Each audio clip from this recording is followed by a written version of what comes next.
Hey everybody, my name is Brianna Silvio. I know that a lot of you guys already know me, but just in case there are some new friendly faces. Hello, hello, hello, hello. My name is Brianna. I am a 12-year math educator. I am also a 15-year wellness and health coach. I am a math instructional and career sustainability coach for teachers. I have two kiddos.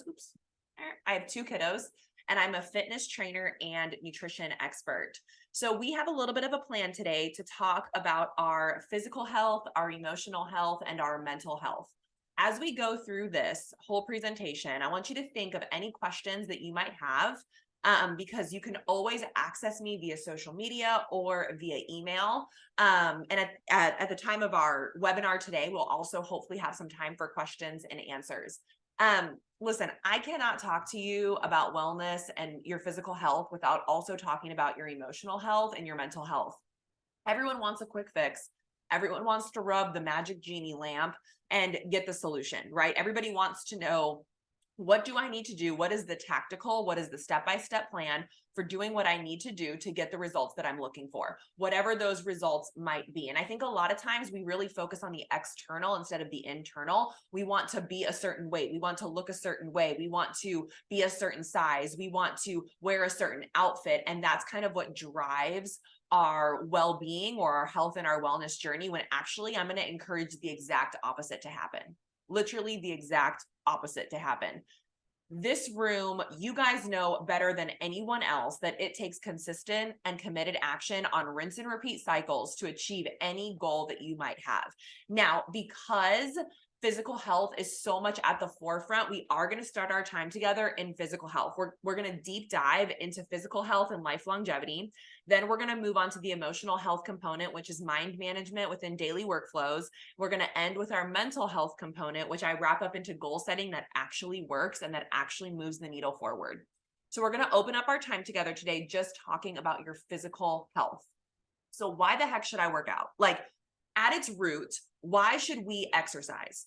And I'm going to give you some very, very sciencey terms, but I'm going to break them down so that this way it'll be a little bit more understandable. So at its root cause, exercise increases the efficiency of your cells. They promote positive gene expression. So for example, if you smoke, that promotes a carcinogenic gene, while if you eat a bunch of berries, that actually promotes the opposite things from happening, because berries have a bunch of antioxidants in them. So the first thing is it focuses on the efficiency of the cells. The next is the regulation of your mitochondria. So you promote, your body basically just becomes more efficient at creating energy and disposing of waste. And then of course, the physical benefits, which is lean muscle mass.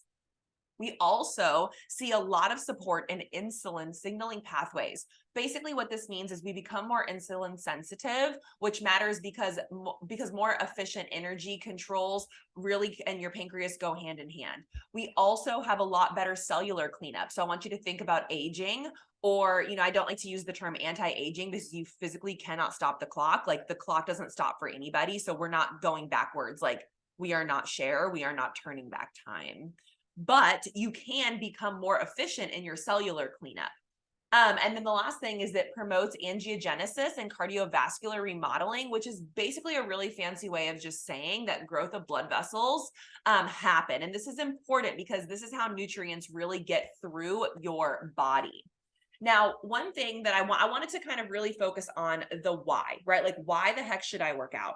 Because if you guys understand the why, the what and the how become a lot easier to solve for. So all exercise stress the body. And what does that mean? You're fatiguing or you're tiring out various muscles when you exercise, which means you're causing microscopic damage to the muscle cells. This causes our body to adapt to stress and build back better than it was before. Hormone and enzymes levels also fluctuate. You have a little bit of an increase of temporary inflammation, but this temporary inflammation is just those little microscopic tears. And then your body saying, whoa, we need to rebuild this. And we usually rebuild these things stronger. So that leads to muscle growth. It also leads to fat loss. It also, like we said earlier, it leads to insulin sensitivity improvement. We also long-term reduce inflammation, and we have better cardiovascular health. So from our cells to our systems, at its root, exercise increases your overall efficiency. but it does not have to be all or nothing. So I'm a really big proponent. I'm a really big advocate of moving on purpose. As long as you can move on purpose, you are exercising. So I like to start with the how, right? So now we know the why. Let's move into the how. So we know why we're going to start this wellness journey, because we want to be more efficient. We want to have more energy. We want to sleep better. We want to be able to do our job and not need to go home and take a 2-hour nap just to be a parent or just to be a partner, right? So now what we're going to switch over is, how do I start? I like to say that simple is sustainable. So we have these 3 buckets on your screen right now. We've got cardiovascular and muscle health, we have mobility, and we have nutritional health. So one thing that I like to do is I like to keep it as simple as possible. I just chose 3 different types of exercises, or 3 different components to these buckets, but there are literally hundreds that go in each one. So you've got your cardiovascular or your muscle health. You've got walking, you've got fitness classes, you've got strength training, you've got bicycling, you've got running, you've got jogging, you've got rowing, you've got yoga, you've got all these different things, right, that focus on your cardiovascular or your muscular health. Pick one from a bucket. Start. If you can do one each day, great. If you can do one each week, great. Whatever it is, we're going to talk about planning and sustainability here in just a little bit, but overall, whatever you can do it. You've got your mobility health, which really helps with balancing, and it also helps with the aging process. This is things like restorative based yoga, stretching, or balance work. And then you've got nutritional health. I like to use the 3-color system. There should be 3 colors on your plate, in your bowl at all times. If you just really gamify it to be something that simple, you are going to be getting so much more nutrient density in your body, which is therefore going to give you more energy. So just look down and we should see 3 colors. The more vibrant colors, the better. I like to do a red, a green, a red, orange, a green, blue, and then like I like to do like a yellow. I like to hit every single one of those colors in every single meal that I have.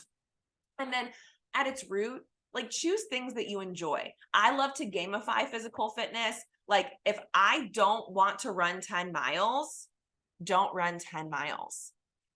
If you don't want to exercise in front of other people, don't exercise in front of other people. If you want to go play pickleball because that's all the rage right now, girl, go play pickleball. Like, it doesn't have to be something that you hate for it to be effective. I'm not sure when in fitness culture that happened, where we thought that punishment equated to effective, but that's not wellness. That's misery. So now we went through the why do I start, right? And then we kind of moved a little bit into like, what does it look like? And now we're going to be talking about, how do I start something like this? Defining your purpose is so powerful and so important. Understanding why you're doing something is going to lead to the completion of that thing. And it's also going to lead to long-term satisfaction. Fitness is no different than any other goal that you have set up for yourself up until this point of your life. And it really, when I say it's no different, I truly mean it's no different. But you have to have a purpose to why you are doing the work that you are doing. Another thing for a little benefit of like physical health support is understand that this is going to be an evolution of adaptation. We're walking before we're running. We're not going to make excuses. We're going to make plans, which we're going to touch on here in just a little bit. But essentially what we're looking at here is, don't start running by planning on 6 miles a day every single day. Unless you were like a track athlete or a cross country star in like a past life, or like, your high school experience or your college experience, or you run leisurely now. We want to definitely make sure that we take off these bites. We take bite-sized pieces so we don't kind of burn ourselves out, which happens so often. And that's where that yo-yo cycle comes into play. Choosing activities that you enjoy. Okay. There's a difference between the 3 Ds: discomfort, dislike, and dread. Discomfort is your brain talking you out of something that you probably know that you need to do. Dislike is your body's reaction to discomfort, while dread is a red flag. And that means it's time to find a new activity. If you are finding yourself dreading a workout, notice there's a huge difference between discomfort and dislike and dread. If you're finding yourself dreading a workout, that is a red flag moment for your overall wellness and well-being. It's time to find something different. Another little proponent of this is finding inspiration and not aspiration. Please, for the love, do not go on Instagram and hashtag search, fit moms or fit dads, because you about to feel like absolute trash about yourself. Okay. These people, guys, I think it started back when I was, when I was in high school. I mean, I'm not super old, but I'm old enough, right? There were magazines, and that was kind of the aspiration of what it meant to be beautiful, or what it meant to be strong, or what it meant to be thin, or what it meant to be healthy. I'm so grateful that I was able to live a long enough life to see the fitness industry change quite a bit. So when you're starting this journey, no matter where your start line is and no matter where your finish line is, remember to find the inspirational people. If they don't inspire you, don't let them into your ecosystem right now. You might have to unfriend people. You might have to unfollow people. You might have to just, turn the mute button on in your social media. We're not professional athletes, and we shouldn't perform or look like this, because comparison is the thief of joy. So what we've done so far is we've talked about why exercise is good for you. We've also talked about how to get started while keeping it simple and making it sustainable. Now we're moving on to the emotional wellness side of things. And this is where you and I are going to get very vulnerable. I always start with the physical health because that's my in to you, if I'm being honest. Like, that is my way of being like, listen, we all want the output. We all want to be healthier. We all want to look healthier, and we all want to feel healthier. But oftentimes the physical body doesn't change until the emotion, the nervous system changes and the mindset changes. And that's what we're going to talk about here next. The first thing that I want to talk about is emotional burnout, because emotional burnout happens when we overdo our nervous system capacities. So this is going to be really focusing on recognizing when you're tired. And I'm going to go ahead and join the physical fitness and the emotional fitness here in the beginning, because we just launched off of physical fitness, but recognizing when you are tired.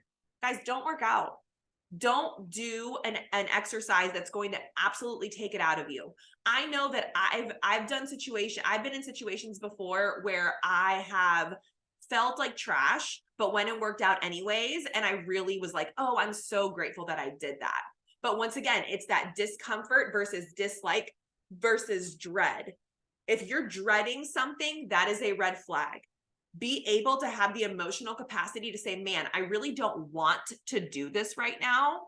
I really don't want to, but I'm going to anyways.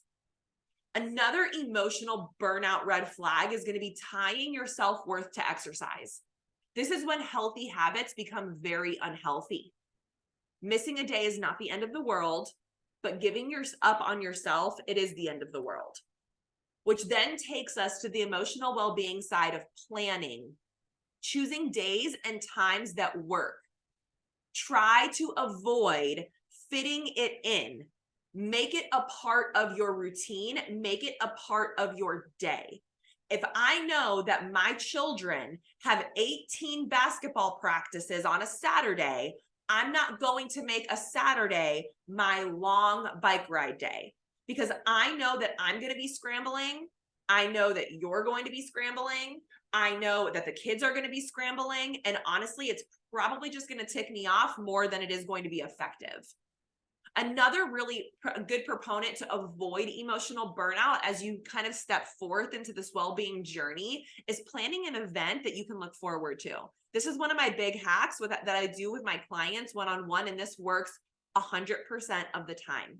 If you are looking to kind of jump onto this physical fitness, emotional fitness, and mental well-being side of things, plan an event that you can look forward to. Maybe this is a race. Maybe it's a fitness competition. Maybe it's a hiking based vacation, but like go somewhere and do the thing, whatever the thing is that you are doing. Like I've had a client of mine where she just literally booked a plane ticket to like the mountains of South Dakota just to take a yoga class there. Like a random yoga class. It wasn't even like an event or a competition, but she got herself into the headspace of like, I'm going to do yoga 4 times a week for 6 months. And after that, I'm going to go to South Dakota and I'm going to spend 3 days there and I'm going to do as much yoga as humanly possible. That kept her consistency muscle strong because she knew she was going to go to South Dakota. She had already booked this plane ticket. She was financially bound to it. Her calendar was there. She got childcare for her kids. So it's a little bit of a hack to the system if you are a person that tends to bite off more than you can chew, or if you are a person that is really good at the planning part, but not so strong at the execution part. Another thing that you can do is plan other healthy habits in conjunction. And this is like diet or hydration. At its roots, guys, when you feel better, when you will feel better. And when we feel better, we choose better. Do not make your physical fitness the only priority. Try to ensure that this is more of a lifestyle shift than it is just something that you are doing in the season of life that you are in right now. What helps with that is setting boundaries with your family and your friends. But it also includes involving them in the activities that you want to do. Because remember, this is overall life longevity. This isn't, I need to lose 60 pounds so that I can wear a certain outfit for a certain event. If that's your goal, if that's your pathway, I'm not the one for you. And that's okay. I want to look back when I am 80 years old, still thriving, and being like, man, I am so grateful that I took care of my mind, my body, and my spirit up until this point, because now I'm 80 years old and I'm working in my garden with my great grandkids playing in my backyard. That's where we want to get you to. So this also is making a lifestyle change for you and your family. Change the way that you guys run your households. Involve them in bike rides or walks or runs. But then also communication is so key. Letting them know that it's important to you. And then, of course, understand that some people in your ecosystem will try to minimize your goals. But you get to choose to listen, or you get to choose to ignore. Planning will also help with your time management, which will allow for success. This is what I like to call leaning into your power. You have a lot of power sitting right here, right now, listening to this. Stay grounded. Enjoy the process. Get obsessed with the process, not the product. The second that it becomes a burden, your brain is going to start signaling to your body systems that, hey, we're not doing this anymore. This is no longer fun for me. And then remember, keep your purpose at your forefront. One of my favorite things to talk about here, failure is a product, not an option. Accept right here and right now that failure is inevitable. And guess what? Nobody cares. Like, I know that sounds really abrupt, like I just ripped a wax strip off your arm, but no one cares if you fail. The only person that really cares if you fail is you. And you're projecting your own insecurities, your own stories of what failure means. You've made failure mean something about you. And because you've made failure mean something about you, now you're playing it safe. And because you're playing it safe, you're not living the life that you actually want to live. So use failure as a tool instead. I know I'm talking to a bunch of academics. Use failure as a tool. Why did I fail? What could I have done differently? What do I need to keep the same? How do I enact my learning from this moment? So in order for us to remain emotionally healthy, we have to plan. We have to plan so many things. This will reduce stress. Even if I am talking to the most ADHD, type B brain right now, who you guys are literally like stirring in your chairs because you cannot handle the planning process. I get it, but settle down, okay? Settle down. When we do fail, notice I didn't say if we fail, when we do fail, because we have planned for it, we are more resilient. And instead of giving up, we learn to move forward. We lean into the resistance of what it means to fail. So how do we bridge between the plan and the action while using failure as a tool, using failure as that bridge point? We gather data. We goal set, which births habit creation. So what you see here on your screen right now is from one of my courses.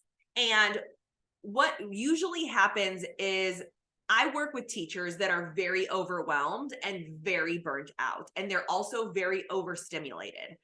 It's like they're sitting in a mall and they have hearing aids on and they're listening to every single other person, everybody's conversation around them while their kid is asking for something. There's a lot of overstimulation that happens here. So a lot of times I'm working with people that don't even know where they want to start.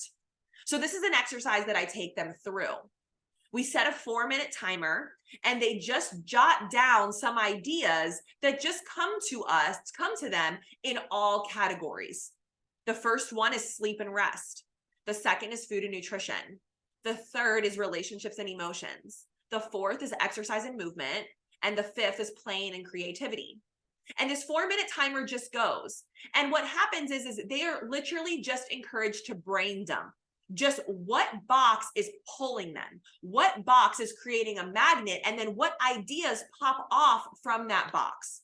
One box, one area will expose itself as a need by writing. And this is part of the KISS method. Keep it simple and strong. Keep it simple and strong. Once you got that one thing narrowed down, then we create a bridge, tiny task associated with that. Humans like to be productive, and we like to be useful, and we like to contribute. And when we don't, this leads to isolation, which trickles down into lower self-esteem because we subconsciously think that I am not useful, I am not enough. So by getting clear in your goals and then tracking those habits, it encourages validation or the lack thereof if we choose to not track them, which is data that something must change. So from this component right here, what we work on is we've got our overarching goal. Then what small habit commitment is going to get me there? Then you've got these little boxes, and this is called the chain of habits. The Chain of Habits is from James Clear. If you've never read Atomic Habits, highly suggest that book. And the idea is that every single time you complete that small habit commitment, you draw an X through the box. Let's say it is moving on purpose for 15 minutes every single day. Every single day you move for 15 minutes on purpose, you draw an X through the box. The goal is to not miss 2 days in a row, which means you could have an X here, miss, an X here, miss, an X here, miss, an X, X, X, X, miss, X, X. But what we don't want to see is miss, miss, X. Giving yourself flexibility and empathy helps work that muscle a little bit more. This now leads me into the most vulnerable part of our time today, which is mental health. We've got what we call our primal primitive brain, and then our brain that is a little bit more evolved. Our primal brain has 3 jobs: to avoid pain, to seek pleasure, and to remain as complacent, as humanly possible. So I'm going to take you through an exercise right now. I want you to think of your to-do list. Some of you might need to close your eyes to eliminate external stimuli. Think of your to-do list right now. your body begins a biological response to mental stress. You might experience things like an increase in heart rate, a surge of adrenaline hormone, but you also might experience more energy and more focus. But here's where it goes wrong. As human beings, we're not built to withstand something like this for 8 hours a day, 5 days a week, 340 days a year, depending on your company's vacation policy. And this is where reactionary work burnout begins. We start to experience or hear or say things like, this implementation of this program is not going to work. Cynicism. This meeting could have been an email. Frustration. I'm frustrated with all these changes and I don't understand what's going on. Anger. You cannot outrun from those thoughts. You cannot. They're not going anywhere. They're there to remember, seek pleasure, avoid pain, and stay complacent. So instead, today, I'm going to teach you how to diffuse the trigger and lead with curiosity instead. This is a 10% shift, a 10% shift. Instead of leading with judgment, I'm going to teach you how to lead with curiosity.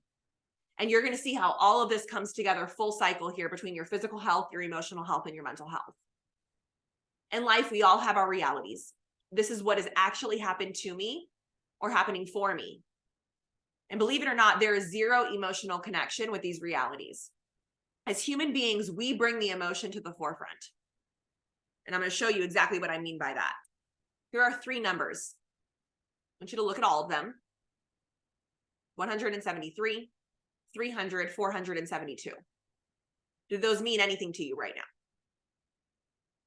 If you're shaking your head no, congratulations, gold sticker for you. Now, in the next slide, I'm going to assign them meaning. I weigh 173 pounds. I got a 300 on the bar exam. I got a 472 on the MCAT. And just like that, your human brain assigned meaning to all of that unemotional data. I say all of this because reality does nothing. Our brain assigns emotion to that. So learning how to manage your mind and neutralize your thoughts is a tool that will absolutely change your life. We have our realities. Then our brain usually offers us an oppressive thought. Then the body observes what's going on. And from that, we have a feeling. That feeling can be anger, frustration, happiness, joy, excitement. You name the emotion, it's available to you. And then from that feeling, we take action. So now we're going to put it all together in a realistic daily practice. This work can be done in any capacity that you want to start your wellness journey on. Oftentimes when I'm working with clients, I actually do not start them in the physical side of things until they have mastered the mind mapping work, believe it or not, which is very, very taboo in my industry, because we know that when people see results, they are more likely to be consistent in their practice. However, I argue that if we don't know how to control what the brain is offering us, when a heavy season comes your way, which she's coming like a tornado, when a heavy season comes your way, you're going to quit. You're going to stop. When life gets hard at the office, you are going to get angry and you are going to get frustrated and you are going to work from that space. And you guys, that is not the goal. The goal is to not look back when you're 80 years old and be like, I wasted my time. I wasted my time. How can we choose joy and happiness right now today? So we've got a goal setting and habit basic checklist. This is a daily root practice. It takes 5 to 10 minutes at the beginning of your workday. Okay, this can be as soon as you wake up. It can be as soon as you get into your office, into your building, into your classroom, into whatever. In the upper right-hand corner, I have my daily habit checklist. This is an evolutionary of things. Back when we looked at those boxes, all 5 of those things started with those small habits every single day. And what I mean by that is drink 100 ounces of water. I did that 100 ounces of water here. 100 ounces of water, 100 ounces of water, 100 ounces of water, because guess what? By the time I got through all of these, then it was a habit, and habits don't die as easily. Same thing with moving my body for 15 minutes. That was a whole 90-day experience where I just did every single day. I tried to move my body on purpose for 15 minutes. Same thing with 3 minutes of deep breathing. Same thing with doing something for joy. This was actually the hardest thing for me. As somebody who's considered a high performer, this is really challenging for me to like, how do I not be productive? Like, I don't know. Like, my therapist asks me all the time, like, what do you do for fun? I'm like, I don't know. I don't know. I really don't. I had to go and figure that out. And then completing my root models. Even being the author of this trademarked process, I still had to give myself the habit flex. Because I was like, oh, I don't need to do it today. I can do it mentally. I can do it in my head. I don't need to waste my time. I've got too much stuff going on today. I've got a to-do list that's 18 miles long. I don't have time. I don't have time. I don't have time. So that's our habit checklist. From here, the next goal is to brain dump all of the trash out.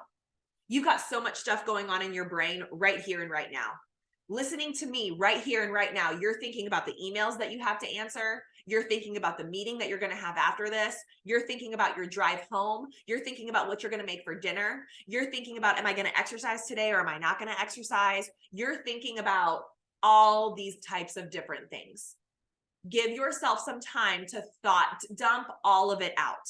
This is also a really important component of the next phase, which is the mind mapping. So don't just bulldoze over the thought dump because you don't want to be alone in your feelings. Then comes the mind mapping tool.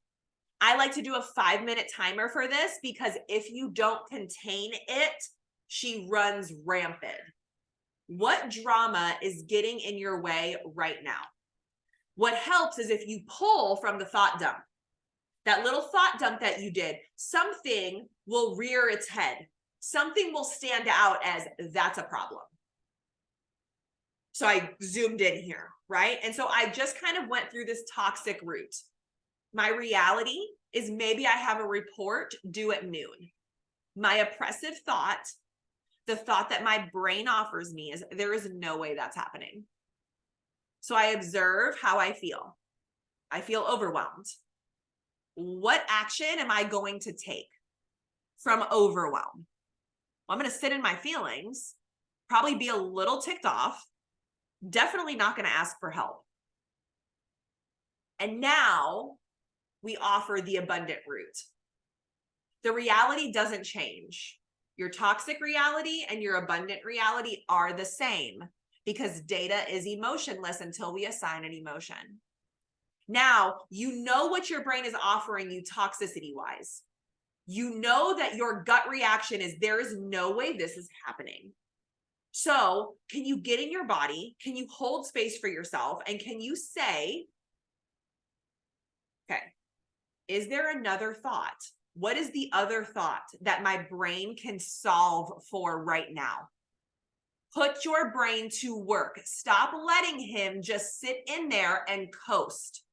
Put your brain to work. The other thought that my brain offers me is, I wonder if Lisa will give me until 3. Observe that.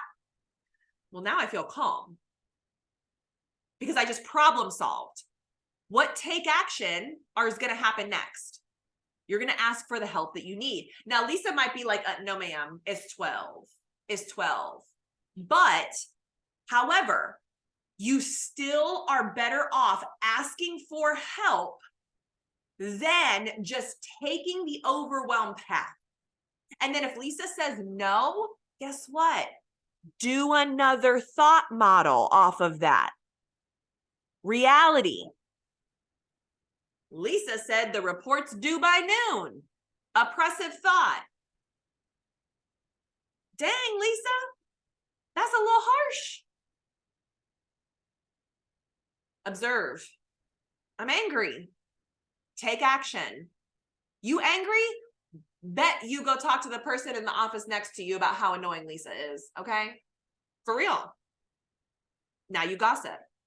Is that going to move your needle forward? Is that going to promote joy in your workplace? Is that going to create a thriving sense of community? No. You're just going to be irritated every day when you walk in here, and that's not a way to live. Now we go off the quadrant-based to-do list. I don't do my to-do list vertical anymore. I own 2 businesses. I raise 2 children. I teach math, and I'm a fitness instructor. Okay. So when we say like, I'm busy, I'm busy. I stopped doing vertical to-do lists a long time ago. And now I start doing quadrant-based to-do lists. And those quadrant-based to-do lists, they help minimize overwhelm and maximize productivity. And I'm going to share with you why. It's broken up into 4 different areas: necessity, effectiveness, distraction, and waste. And this is from the 7 Habits of Highly Effective Leaders by Dr. Stephen Covey. I like to say, let's live above the line, because if I'm distracting myself from my end goal, that is a waste of my time. If I'm actively wasting my time, also a waste of my time. Play on words there. Things that are necessity just happen. That is stuff that just comes up to the forefront that needs urgent action right now. The effectiveness is going to be, what are you doing to move your needle forward today on the project that you have today? Distraction is what is going to divert your productivity, and waste is what is going to waste your time. So here's some examples, because I'm a teacher, you guys. Like, this is just what happens. You're going to get examples. So necessity. I have a meeting with Kelly from 9 to 9:30. Kelly is my boss. I am not going to be like, I'm so sorry, Kelly. Actually, I am not. Well, actually, Kelly might be totally cool with you putting up a boundary. But essentially, Kelly is important to me. Her time is important to me. And we need to meet about a project. That is a necessity. That meeting has nothing to do with my goal for the day. Has nothing to do with my goal for the day. All right. But it has to happen. Then I'm going to work out with Sam from 11 to 12. Because I am focused on my overall wellness, that is something that I am going to do to be proactive in my physical and emotional and mental health. Also necessity. Does it move the needle forward in my project? No, but it's still needed. Then we go over to effectiveness. Pull the data from Excel, set up meeting with April, create PowerPoint, send that PowerPoint in an email. Those are 4 tasks that all are effective for the project that I have happening today. So because those things are going to be effective for me, I am going to ensure that they stand in the effectiveness quadrant. So now we get below the line. Distraction. Emails are important, are they not? Like, emails are important in the society that we live in today. But if my email is constantly dinging and distracting me, it is going to slow me down from pulling data to Excel, set up the meeting with April, creating the PowerPoint, and sending that PowerPoint in an email. I'm putting my notifications on mute. Peers, I love you, but girl, bye. Bye. And then the cute dogs that I saw. I don't know. Somebody's got 2 dachshunds, and I'm a dachshund lover. And I just want, but no, distraction. What's a waste? Social media. Text messages at this time right now are a waste. So that's just kind of what that quadrant-based to-do looks like. All right. So we've got lots of options for you for resources. Okay. We've got lots of options for resources. All right. What that means is we've got lots of resources for you, a ton of them. There's free resources, there's micro cost resources, you name it, I've got it. If it deals with your well-being, I have it on lock. All right. All of my social media is just my first and my last name. My social handles have the coaching at the end. My website, briannasilvio.com. Of course, we're going to open it up for questions now. If you have them, drop them in the chat, or you can come off mute and I can kind of coach you through what that sounds like and what that looks like. It was an honor to serve you guys today, talking about your physical health, your emotional health, and your mental health, and really how it all comes full circle. I know it was a ton of information, but you hung in there just great, just awesome. So give yourself a pat on the back. I know you got a ton of notes. All right, here comes the questions. I see them.